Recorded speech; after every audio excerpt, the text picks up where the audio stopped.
Hi lovelies, it's Katrina, but you can call me Kat under L, and today I just wanted to sit down with you guys and talk about some ways to ease your anxiety. So with everything going on in the world right now, it's a very stressful time, and it's understandable that all of us, or most of us, are feeling some sort of negative emotions and feelings. So as a psychology graduate and someone who deals with anxiety myself, I just wanted to share some tips and ways on how to deal with anxiety. And just a disclaimer, I am not a professional, but one day I hope to become one. But as of right now, I am not a professional, so just take my words with a grain of salt. And I just hope that you learn something useful from this video. So let's start. I would just like to apologize for all the noises you're hearing. My neighbor's dogs are barking. Anyway, so tip number 1 is something that I learned from a class back in college, and it is something that my therapist also suggested that I practice in my everyday life. So that is mindfulness meditation. Mindfulness meditation basically is finding a few minutes out of your day to sit down, close your eyes, and basically sense what is happening in your surroundings and in your body.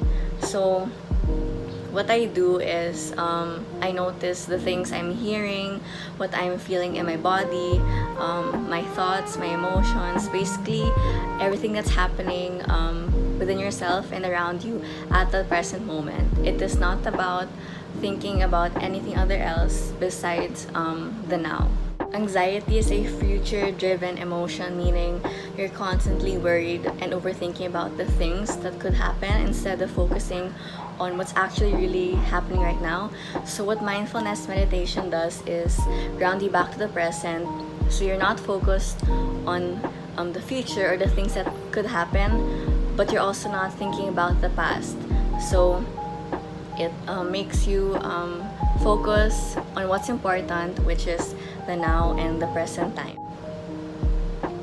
Tip number 2 is to write down your thoughts. Once again, just like the previous tip, this is something that I learned from my previous classes back in college, and my own therapist suggested that I do this as well, because writing down your thoughts is a way of releasing whatever is on your mind out of your body.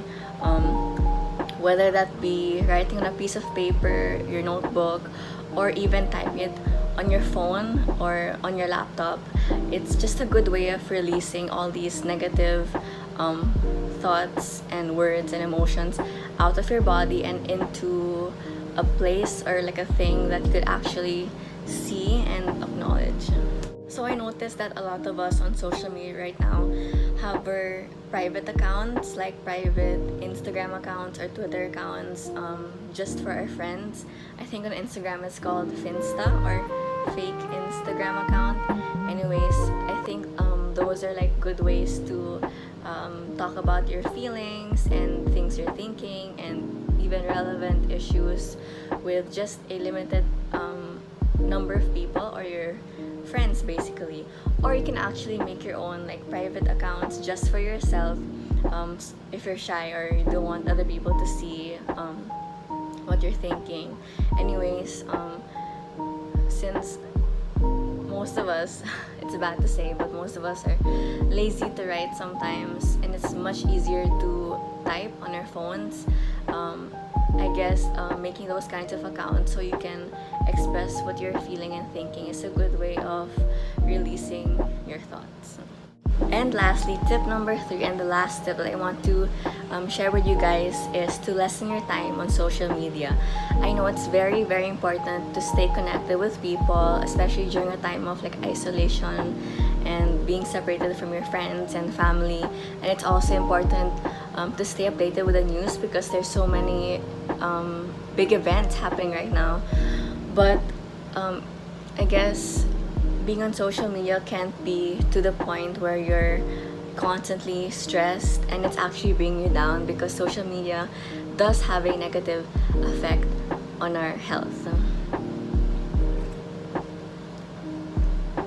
So what I'm trying to say here is that try to find a balance between staying updated with the news, staying on social media, and also finding the time to take a break from it all and just rest your mind and not be caught up on so much negativity. I am not very good at expressing my thoughts and talking clearly, as you can tell, but I am working on that. Anyways, I learned that not being directly affected by the news is a form of privilege, and choosing not be updated. But there are people who are actually affected by these negative events, and that is something that we should always keep in mind. They're the ones who are oppressed, and it's really badly affecting their lives.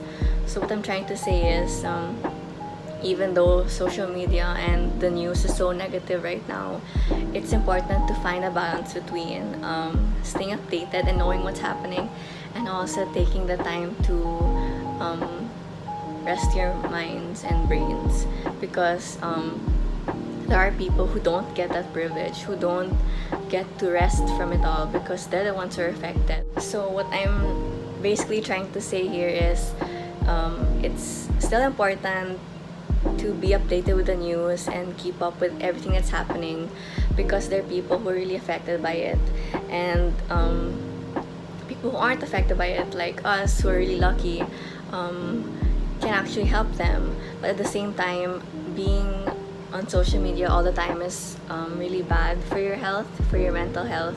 So I guess try to find a balance between staying updated and finding ways to talk about these issues and stay woke, but also finding your own time to relax and rest and take a break from all the negativity. I hope I was able to explain that a little well. Alright, that was it for today's video. I really hope you enjoyed it and learned something from it. Sorry again for all the noise, like my neighbor's dogs are barking. Anyways, I really hope you enjoyed this video and it helped you even in the smallest of ways. It's a very difficult and tough time in the world right now, so I figured this type of video would be really useful for a lot of us. So if you like this video, please give it a thumbs up and comment down below your suggestions for my next videos. Please follow my social media accounts. I have TikTok and Instagram. They're both Katrina Del Cruz with 2 Z's. Thank you all for watching. Bye, lovelies.